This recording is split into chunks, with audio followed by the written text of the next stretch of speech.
July 6, 1944, Hartford, Connecticut. 7,000 people, mostly women and children, packed into a circus tent to watch the clowns perform. Then, everything caught fire. The tent was waterproofed with gasoline. It became an inferno in 8 minutes. Clowns tried to save children, but their costumes caught fire. Children watched their favorite entertainers burn alive. 167 died. Most were under 15.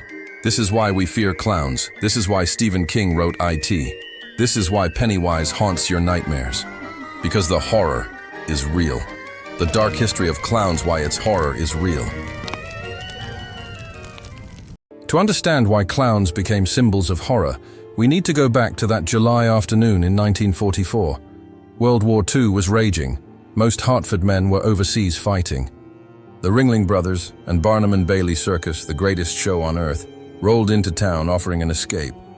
On July 6, 1944, thousands flocked to an afternoon matinee performance, with an estimated 7,000 spectators in attendance. It was a miserably hot day, temperatures approaching 90 degrees with stifling humidity. The Big Top was massive, 200 feet wide by 450 feet long, with 15-foot-high sidewalls and a 48-foot-high roof. But there was a problem, a deadly problem. The tent's canvas had been coated with 1,800 pounds of paraffin wax, dissolved in 6,000 gallons of gasoline, a common waterproofing method at the time. The tent was essentially a giant firebomb. The show began at 2:15 p.m. Clowns performed, children laughed, families smiled.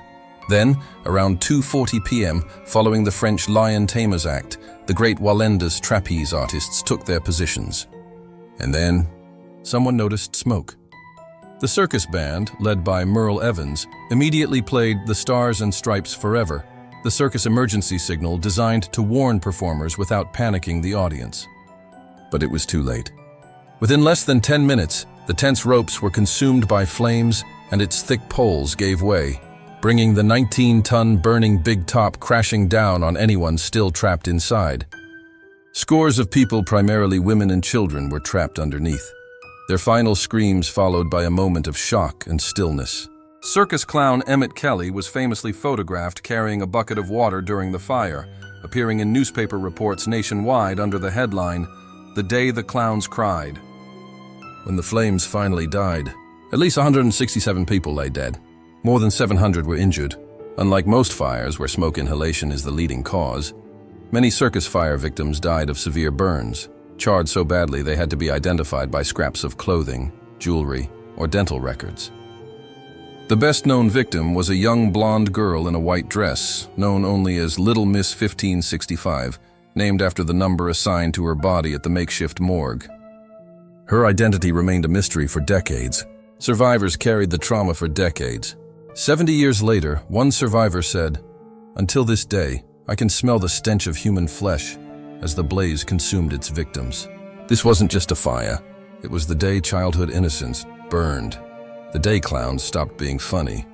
The day an entire generation learned to fear the circus.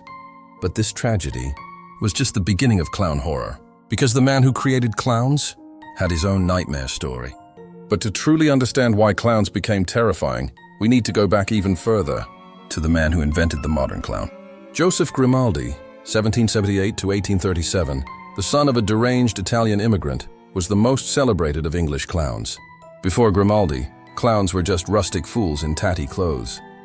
But Grimaldi was the first to use white-face makeup and wear outrageous colored clothes, completely transforming the role of the clown with a look as iconic as Chaplin's tramp. He became the most famous entertainer in England. Lord Byron, actor Edmund Kean, and even Charles Dickens admired him. Children adored him. Adults couldn't get enough. He was a superstar. But behind the makeup, his life was hell. Grimaldi's father used to beat him. There are even reports he did so on stage to entertain audiences. At 19, he married Maria Hughes, but a year later she died in childbirth, as did their baby. He remarried and had a son, but his son went on to drink himself to death at age 30. By 1823, Grimaldi's stiff joints meant he could hardly stand. He struggled with breathing problems from years of intense physical comedy. He retired that year and fell into poverty and depression, relying on charity for the last years of his life. And his most famous quote, "I am grim all day, but I make you laugh at night. There's even a famous story about Grimaldi. A man visits a doctor for depression. I can't eat, I can't sleep, he says. I feel constantly miserable. The doctor says, go see Grimaldi the Clown. He'll make you laugh. The man replies, I am Grimaldi. Charles Dickens edited Grimaldi's memoirs and wrote about how Grimaldi was full of energy, making people laugh endlessly, but inwardly was depressed and had a life full of tragedy. His outward joy and tomfoolery masked a dark and depressing personal life and instituted the modern figure of the glum, brooding comedian. He died alone in 1837, and today, all clowns are called Joeys after him. The man who created the clown created the tragedy too. The smile hiding pain, the laughter masking depression, the costume concealing a broken human. This is the DNA of every scary clown, from the Joker to Pennywise to every horror movie clown. They all trace back to Grimaldi, the man who taught us never trust the smile, because behind it might be madness. Fast forward to 1972, Chicago, Illinois. A man named John Wayne Gacy was living the American dream. Successful construction businessman, active in local politics, respected community member, and children's party entertainer. He performed as Pogo the Clown at charity events and birthday parties. Children loved him, parents trusted him, but John Wayne Gacy was a monster.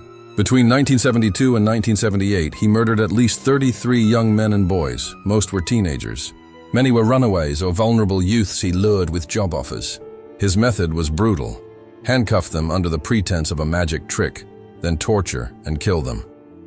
Bodies were buried in the crawl space beneath his house. 3 more buried elsewhere on his property. 4 dumped in the Des Plaines River. And the entire time, he was Pogo the Clown, entertaining children by day, murdering boys by night. December 1978, police finally caught him. When they searched his house, the smell was overwhelming. Bodies had been decomposing for years beneath his feet.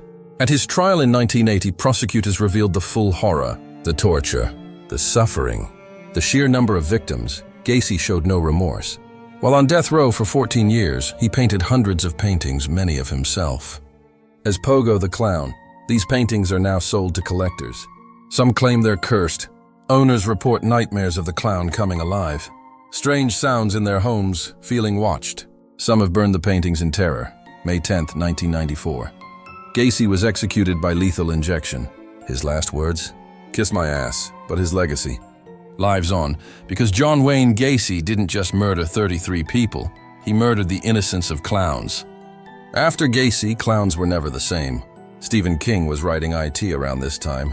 The character Pennywise, a child-murdering clown, was possibly influenced by Gacy.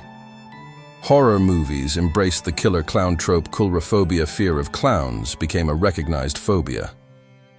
And an entire generation grew up, terrified of birthday parties. The Hartford Fire killed 167 people. Grimaldi died in tragedy and depression, but Gacy weaponized the clown. He turned childhood joy into nightmare fuel, and we've been afraid ever since. September 2016, just when we thought the clown nightmare was over, it started again. South Carolina, a child reported seeing a clown in the woods, trying to lure kids with money. Within days, more sightings, clowns standing silently in parking lots, in forests, on street corners, at playgrounds, always at night. Always watching. The panic spread like wildfire within weeks, sightings across America. Then UK, then Europe, Australia, over 100 reported sightings in Britain alone. Schools closed, police issued warnings. Some were pranksters, teenagers filming for social media, but others were genuinely threatening. Clowns chasing people with weapons, attempting to break into homes. One case, a clown tried to lure a child into the woods in North Carolina. Another, a clown was spotted with a machete in Pennsylvania. The hashtag #ClownSightings trended globally. Panic buying of security systems spiked. Parents were terrified to let children outside after dark. Then, as mysteriously as it began, it stopped.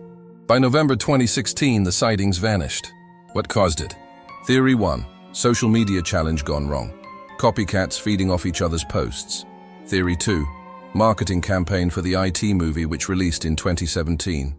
Theory 3, mass hysteria. Fear creating more fear, we still don't know.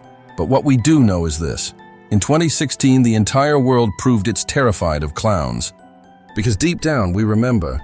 We remember Hartford. We remember Grimaldi's depression. We remember Gacy's murders. The clown isn't funny anymore. The clown is the monster. So why? Why are clowns so terrifying?